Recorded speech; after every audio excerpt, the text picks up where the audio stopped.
Hey guys, Juju here for Team Juju 365.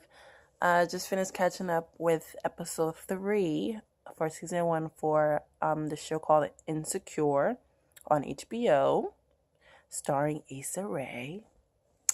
Anyway, it starts off with Issa and her 5-year relationship boyfriend Laurence. It was so awkward because the last episode ended where she finally decided to go back in the house and have the talk, even though they didn't really talk. So it was basically brief, just showed them going to bed. She wanted to read. He started to turn off the light, and he turned the light back on. Then she goes to the bed, and then she sat up with the book. Then she's like, I'll go to sleep too, or whatever. It was like a awkward tit for tat. Like, okay, I'm gonna ride with this, just trying to go back with the flow, but not really go with the flow. So then they laid in bed. He was trying to snuggle. She's like, oh, your hands are cold, which is keyword for, I really don't want you to touch me right now. It was just like, you could just tell, like, the moment was over. The love was over, at least on her side. Like, and when woman's fed up, we are fed up. Like, we're a totally different person. We're like, from the person that I am now 5 years later, it's like we turn back to the person that when I first met you, why I don't know you anymore. And that's what happens when you're in a relationship and you're not doing anything more progressive, more entertaining, more uplifting through each other. You just get bored and you want out. But at the same time, you feel like you're settled. So it's like, okay, what now? So, he tried to make a joke, whatever. And she's like, what? And he's like, oh, it's just a joke. And you don't even laugh at it. You're so far gone from the love. Even when the person's trying to do their old habits, you're just like, you have no idea what's going on. Okay, and then we go to, I'm not going to do it in order, even though I literally just watched the episode. It should be fresh in my mind, which it is. Okay, next scene, Molly, which is Issa's best friend. We see her at her job. Yeah, she works for a lawyer firm. I told you guys I was going to get the names down, and I did my homework. Yeah, so she's back at her lawyer firm, and they hired another girl. I believe her name was Rashida.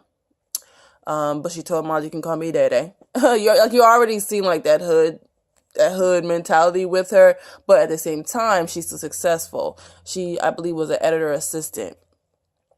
So Molly introduced herself to her, because, obviously it was interesting, because Molly right now is the only really black successful woman that's there.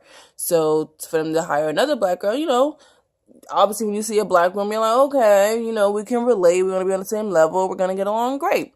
At least that's what some girls think. I don't care. But, in a show, that's what they go for. Like, one black person, then introduce another black person. We're going to get along great. So she introduced herself, and she was, okay, if you ever need anything, whatever, just let me know, whatever. She's like, yeah. She's like, no problem. And you can call me, I think she said Day or Dada or whatever. Like, oh, Lord, probably her street name. So she's like, oh, okay. So I see on Molly's family, okay, she's going to try to, maybe find a new best friend or just another new buddy or whatever. Or, she's been at that job. She's up there in the rank. So she figured, like, okay, I got somebody that I could give advice to or that I could get close with, and probably distracted from the whole fact that she still doesn't have a boyfriend. Which she actually did. She is dating the Jared guy. Jared is the one from the first episode when they were in the open mic place where Issa was rapping that broken pussy or whatever, and he walked away. But then by second episode, they ran into each other and then they started talking. So I think that's how I'll make it flow. As I say the names, I'll just flow to their storyline as opposed to keeping the season order. It doesn't matter. Okay, so there was a conversation between Molly and Issa about Jared, where she called her at work, and Molly was talking about, she was talking about their relationship with Laurence, how, like, it's still weird, and and Molly was like, well, have you tried have you still not had that conversation with him or what? And she was like, no, I don't get why I know what it is and he doesn't know what it is. Hello, Issa, because he's a man. Remember, women are more mature. Well, we'll always be more mature, no matter how smart and educated a man can be. As far as a relationship, as far as what a woman is thinking, they're a little less smart. So some things aren't always black and white. You do have to fully explain how you're feeling, or they'll be aware that you're upset, Okay, but they don't know the full picture. And we women are in detail. We're going to give you the full picture, while the man only knows a partial of the picture. So then Molly talks about, she's been steadily dating Jared or whatever, that he's cute, whatever. They've been having fun, but she doesn't know like what they're doing. And he's like, well, I mean, what kind of vibes does he give you, or are you giving him the right vibes? She was like, I don't know. Every time I think, like, 1 minute, I think we're hanging out. Next minute, I kind of get the feeling he wants a relationship. I don't really know. I'm just so bad at this or whatever. I really don't know. So the whole time, though, which they show us later, remember in either the second episode or the first episode, where Molly was introducing Issae to all these, dating apps that she had signed up for, which were crap, but she was still on a waiting list for an app called The League, which are really high profile, high elite black men, black men and women are on there to find other successful mates. And I guess there's so many elite people that's on there. She was stuck on a waiting list, and it was like 3 months. And she's still on the waiting list. We'll get to that. So, Molly ends up telling Laurence, she's going to this function with Issae tells Laurence she was going to, to an event with Molly and her friends or whatever. So they end up going to a little house, and it seemed like a house. And of course, when Molly walks in, she does this like sorority type thing, whatever. So I guess she's part of a sorority, or maybe it could have been an inside joke. I don't know. So she walks in, a few of her friends. She walked in with Molly. Jared ended up showing up later. Okay. They were kind of making jokes or whatever. About like regular party jokes, like they're talking about drinking, then they were talking about college, then they were talking about relationships and just making jokes of each other, whatever. Eventually, Molly made some fake excuse, like, oh, I'm tired or whatever. I'm just going to have a lot of work to do or to catch up with tomorrow at work. So I'm going to go, whatever. I think she started to fall out of place, though, even though she knows them too, obviously, because Molly's her best friend and they probably all know each other's friends. But, I guess she was feeling some type of way, and they was making some jokes or whatever. But Jared was fitting well. I felt he was fitting right in. I mean, he wasn't saying too much, but he was saying enough to show engagement. I mean, these are Molly's friends. It's his first time being introduced to them and just meeting them. And they're all, people with degrees. Even though they were talking like, they weren't like, bougie or being hostile or whatever. They were making good conversation. They got to a scene where they got more comfortable, and they were talking about black women and black men as far as what they look for through each other. And it's very like things that we talk about all the time, how like, successful black women are usually single, and the men think they're single because they're too picky or they're too difficult or whatever. And Molly's like, no, just because we don't want to settle or we have specific preferences, specific needs, does not make us difficult. And one of the couples of her friends, the guy was like, oh, yeah, you might not be difficult, whatever, but you want to control everything. You can't control everything, especially you can't control a man. Let some things flow, and maybe you'll find the right person or whatever. And they were talking about the difference between LA men and New York men or whatever. One of her other female friends who was single was like, well, that's why I like New York men, because they're way more straightforward. The LA men kind of play the game. They kind of string you along a little bit before they actually tell you what their intentions are. And Jared happens to be from LA. So, and he didn't take it to the heart or anything like that. He was going with the flow, going with the conversation very well. He's very handsome, so all of a sudden, the friends were like, oh, well, Jared, what college did you go to? He's like, oh, I didn't go to college. And it's like, for like a second, they're all looking at each other. Even Molly's face was like, because Molly wasn't facing him, she was facing the friends, because they were like in a circle. And she's like, so I guess she didn't know that. She didn't ask him that. Has he ever went to college? The only thing she knew is that he worked at Enterprise. Which, obviously you don't have to have a degree to work at Enterprise, but she knew he worked there. But that obviously didn't bother her in the beginning, because like I said, the first conversation when the episode started was them between her and Issae was trying to establish if Molly and Jared were actually trying to be in a relationship. So obviously him working at Enterprise wasn't a concern. And and Enterprise today is a good job. It's a sales job. And I have a cousin that used to work there, and she made a lot of money as far as like, upgrades. When you get a rental car, you think they're not making money, but they can. When they upgrade the cards, add more services to whatever, like the insurance or whatever. So they make money, nice uniform, presentable. I'm sure there's lots of benefits, and so I mean, it's a job though. He's fine, and it's a job. That's more than you can say for a lot of other black men, especially with Molly's record. If she's having a problem with dating and finding men or whatever, it's not about settling, and it's not about downing your preferences or whatever. But and plus he seemed much younger than her. So just because you work at enterprise now, it might be lead to something else. And he might be a salesperson, but looking to be a manager. Sometimes you have to get into those conversations to find out what the person's goals are and where they want to see themselves in a year or 2 years, or if they want to continue at that job, what they want to do. Do they want to stay at that position, or do they want to upgrade themselves? So and they just started maybe a couple of days. So I'm sure that eventually that conversation should have came up.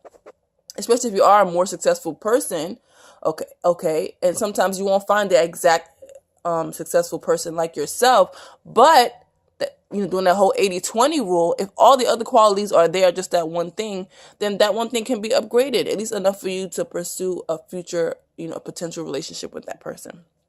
So anyway, she was super shocked, again, they didn't talk about it.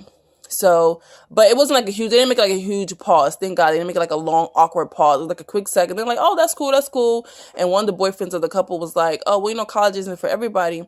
And he was like, yeah, I don't think I missed out on anything. And everybody was like, yeah. But they kind of mumbled the dude was like, well, you missed out on the degree or whatever. Which, yes, if you think about it, a degree, it does mean that you dedicated yourself to education. You dedicated yourself to learn more of something that you like, that you're interested in. But yes, a college isn't for everybody, and it doesn't mean you can't be successful without college degrees. Like, I think all these rappers, and not that I'm saying that's the only field, but there's lots of fields that you can still be successful, make a lot of money. You don't really need a degree. If anything, a degree, yes, it has all these benefits, but at the same time, it's a really twisted way for America just to get more money off of you, because all you're doing is getting loans and loans and loans, and you have to end up paying back these loans. I remember when they had those, it's still around, but they had a long stem of videos of people that had all these high degrees or whatever, but they couldn't find a job, and they couldn't pay back their loans. And when they did find a job, it wasn't enough, or it wasn't equal to what they studied for all those years.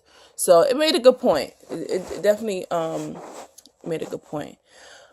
But yeah, so sticking with Molly, back at the office, okay, Molly saw Rashida, who I said was the new either assistant to editor assistant or whatever. Saw her, talking to, one of the white coworkers. And she was really, I couldn't even tell you what she was talking about, but the tone she was in, the words, she was just straight ghetto fabulous, yeah, and she was so loud, the place is so professional, but she was so loud. But she's very pretty. That girl was very pretty. She had her hair braided up. She had nice toned arms. She was very pretty, a nice shape and everything, full lips, very beautiful. But damn, she was loud as hell. They're trying to be that token black girl. They picked her to play that on purpose. But if you think about it, Molly acts the same way, except Molly acts it out on the street. She does not bring that character to work, which a lot of us do. We can still bring our personality to work, but that real comfortable personality that you do with your friends or your family, you're not really gonna do that at your job, especially that type of job, which is work at a huge ass major law firm. You're not gonna bring that mentality there. But I guess some people do. So anyway, she was being loud with her conversation, and Molly was just looking at her oh, let me try to give her some advice. So she called her, she was at the office, and she was like, yeah, I was just seeing if you need any help or anything, whatever. She's like, yeah. I was like, no, I'm good or whatever. She's like, okay, well, she was like, well, you know how these white people are. You black people gotta stick together, whatever. So I just want to make sure that you know how to switch it up, and kind of give her the eye, basically trying to say, bitch, you are acting too ghetto fabulous on this floor. You need to leave that outside, okay? Just in case they don't think all black people like that. Which it was I don't think she had any ill will, any ill intention with that advice, but it was kind of wrong on the aspect that Molly herself, she doesn't act like that. So obviously if they hired this girl, they already are familiar with Molly's baby, and Molly doesn't act like that. So just because that girl's coming in doesn't mean they all gonna act like that. But anyway, so she was like, well, nobody's ever said anything to me before. I never had an issue. And when I got this job, with the CEOs or whatever, and all through my life and all the successes, basically saying all the successes that I have, certificates, degrees, whatever, everybody that I've met, I've been this way and I will continue to be this way. Thanks for your advice, but no thanks. Like that. So now it makes Molly look crazy because technically you would think a white person would have said that to her. But it was a black person that said it to her. Even though, again, it wasn't any ill will, ill intention with that advice. But at the same time, basically, I know I get what she felt. So like you were trying to tell me not to be me. Like this is my personality or whatever. But, it's not like we haven't heard it before. Like sometimes you do have to tone it down. We are black people. They already assume we're all ghetto fabulous, so we all don't know how to speak and act, especially depending on our environment, who we're around. But she said that's how she was at the interview. Then let her be that. They obviously hired her. She acted the same way. So even though she was really loud, she was really loud. Anyway, so okay, we're gonna go to Issae. Issae's back at the job. She's passing by the cafeteria and she hears her coworkers kind of whispering like, oh, because remember in the second episode, even though she didn't really prepare her plan for the project they had for the kids, but she ended up saying, let's have a beach day or whatever. They can clean up at the beach and they can enjoy. They've probably never been to the beach before. That'll be a good activity for them to do. So she heard the employees kind of bashing the whole idea, like, oh, she didn't prepare. She wanted a beach day. She don't have a beach bus. I mean, how's the budget? How much is it gonna cost or whatever? I don't think these kids are gonna like this. Like, kind of making jokes about it or whatever. So she walked in, and of course they stopped talking. She's like, hi. Anyone has anything to say? And they're like, no, whatever. So they end up walking out. So the girl that works with Issae, a partner on the project, she was like, so, what was going on in here? Why is everybody kind of bashing my idea? But it's like, no, they were bashing. They're just, they had some concerns or whatever. But, I took care of it or whatever. They talked to me. She's like, yeah, they talked to you. Why didn't they talk to me about it? Because basically it was my idea. She's like, I understand. It's just that, they didn't want to, like, again, like you said, bash your idea in your face, which you're doing it in the cafeteria at the job in the same floor that I work at. Like, these walls aren't made of stone. I can hear you. But I get what this sister was trying to say. She was like, well, they didn't want to just, basically down your idea or whatever. They had concerns, but I took care of it. Once I got the emails, and Issa's like, emails? I didn't get no emails. She's like, but I took care of it, but I get it. Issa's, to be honest, it should just find another job. I mean, I get the challenge of, again, they hired you for a certain purpose and you want to show you're more than that. And you finally decide to step up and do something or whatever. And it's going to be quite a challenge. She has a long way to go. But at the same time, it's like, if you're really not appreciated at some place, I mean, you could take your skills elsewhere. But that's me. I'm like, ugh, they keep on trying to, like, let's see how they do when I'm not here. And then they'll really appreciate me.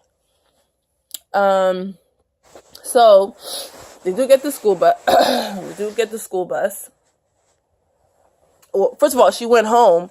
When she went home, she's complaining about it to Laurence or whatever, how they're talking about her, whatever, and, she feels like it's a great idea, but she's gonna bust her ass or whatever, and Laurence is like, yeah, just do your best, and, just show them they can't talk about you, like, you're gonna nail this project, and they'll give you more projects, and you'll be good to go. Now, on the same side, Laurence has been job hunting. He signed up with a job hunter to find, jobs to the qualifications of his resume. Again, he does have a degree and he has some training or whatever. But it looks like it hasn't been successful. He's telling the job hunter, like, oh, what's going on? I've been on like 5 interviews. And so, obviously, when you go when you do a hunter, the hunter finds you the interviews, you interview, and then, those companies will tell the hunter if they give it to you or not. And it's been a no-go with him with all the interviews. And he's like, what am I doing wrong? Whatever. She was like, I don't know, it takes time and you have a lot of gaps between your resume, which that does concern a lot of companies. They want to know, what you were doing. If you really can't explain it, just chilling at home, not doing shit, then, it doesn't look good on your part. If you don't have a really good explanation, they're really not going to consider you. It kind of shows your character as like, okay, so when you're at the job, it translates like you're not even going to be doing real work here if you have all those gaps when really going out there and trying to get it. They need a go-getter. So, what she suggested, she's like, well, maybe you should just try an entry level job for now till we find, what you want. He was like, no, no, no, I'm not gonna go backwards. I have all these things under my belt or whatever. Like, no, what do you mean entry? Like doing what? She's like, I don't know, maybe a tech job. And he's like, no, what? And it's like when you're in a situation when you haven't been working for a long, long time, you're really not in a place to be picky. Especially when, your house is on the line, bills on the line, your relationship is on the line because you're not progressing, your girlfriend is. Yeah, it would suck. I get it. As far as, when you have these qualifications, you're good at something, but you have to downgrade yourself to something else. But sometimes it's just about the starting point. Sometimes it doesn't matter where you start. It's where you're going to end up. If you have been working for a long time, take the job. Take the job, my nigga. For the sake of your relationship, take the job and just keep looking. And then once you find that job, then get on it. But he didn't want to take that route. He's like, you know what? If I have to sit longer for the perfect job, that's what I'm going to do. Which is stupid. You already been sitting on your ass when you wasn't looking at all. Now that you are looking, you're still going to sit on your ass? Okay.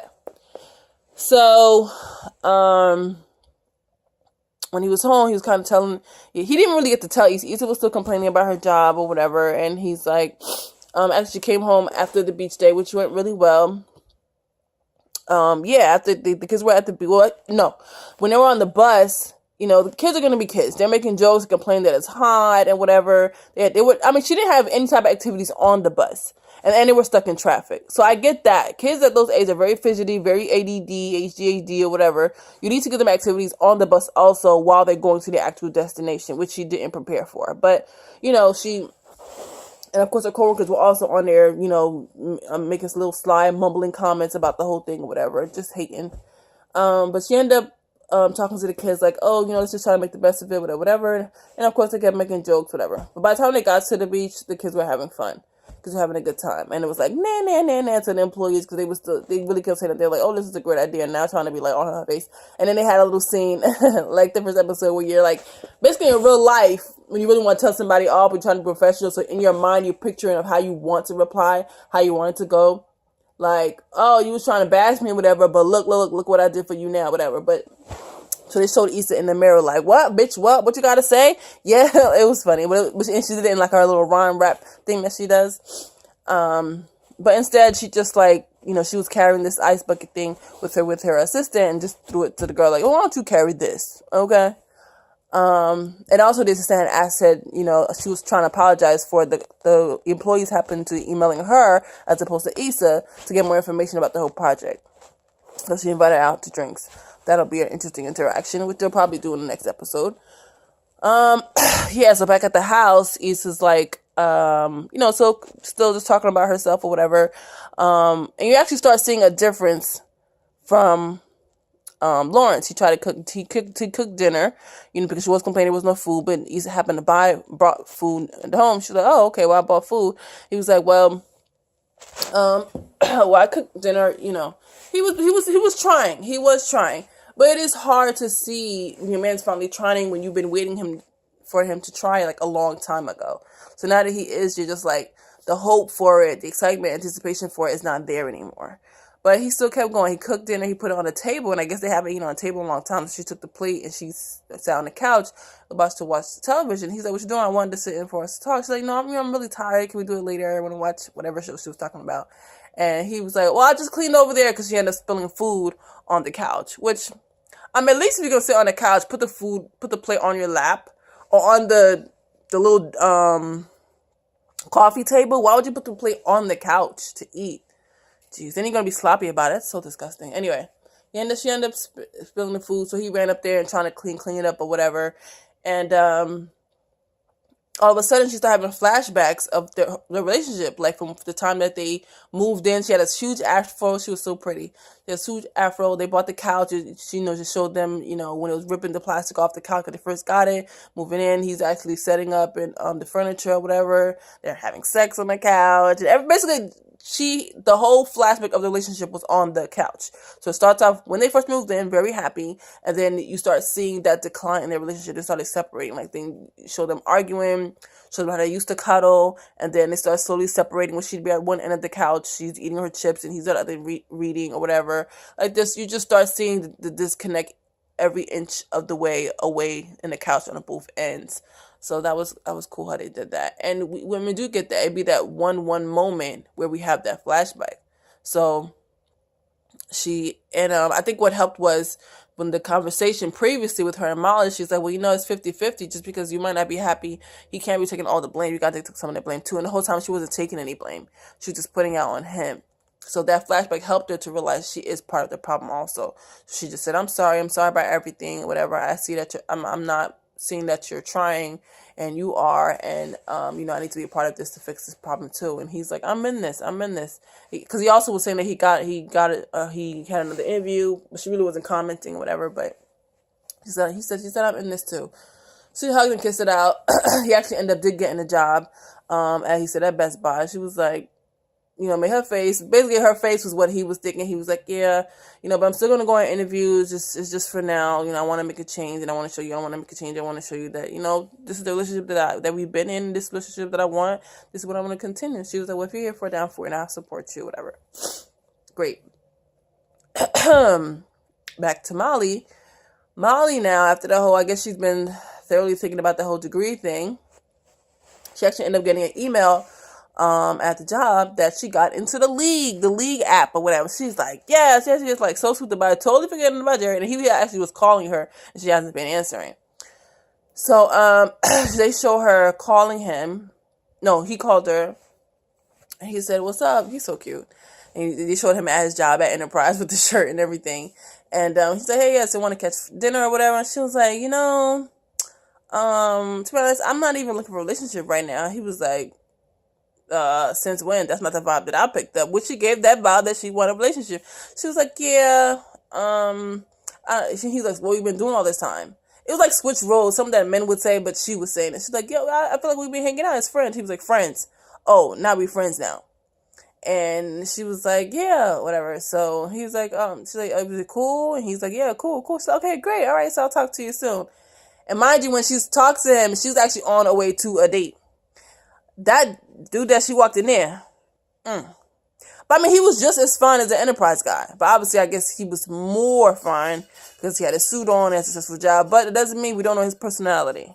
Okay, if anything, she should just still, since her and Jared were not official, she just continue to date Jared and date him, because what you think you're not finding in Jared, which is so far just only a degree because he was getting along with him great, but he still has a job. You think you're going to find it in this new guy, but you don't really know. So it's still walking into the unknown. So she just keep them both. Like, yeah, you want to still keep dating, okay. But, for now, just, keep Jared on the side. She just completely like, put him in friend zone. But I can tell it's going to be predictable. She's going to regret it. She was begging to get on this league, whatever, and it's going to end up being nothing. All right. Well, did I get everything? Oh, yeah, at the end, they showed Issae and Laurence putting out the couch, which is usually you need that symbol. That means you're going to start fresh, and they've had that couch since they moved into their apartment. They've been there for 5 years, I'm assuming. So, and they put it out, and they're like, oh, if anybody's going to really get this? And then his blood neighbor was like, what you doing on that couch? Which, if you're watching the episode, all the C's he turns to B's. Which I don't even think they even do that anymore. They used to be so real serious about those crypt and blood language, but I don't even think they even do that. Anyway, so that was the episode. It was okay compared to like the first and the second episode, which was super funny, mad funny hits, back and forth. This was a couple hits, but I guess they're more getting deeper into the storyline, and now they're building to a complex. I mean the climax, so we're gonna see like what's going on with each person, and we're gonna see, because you can kind of see it's gonna be a rift between Rashida and Molly at work. They're probably gonna keep Jared, maybe show like I said, maybe show Molly how she's gonna have an issue with this. Jared's the guy that she should be talking to right now, but she wanted to step her game. At first she was complaining there was no good guys, but she just nudged him for some app. Okay, so the assistant probably going to get more storyline too, because now she wants to take, Molly out to, Issae out for drinks. Guess we're going to see how that's going to go. So yeah, I'll see you guys next time. Bye.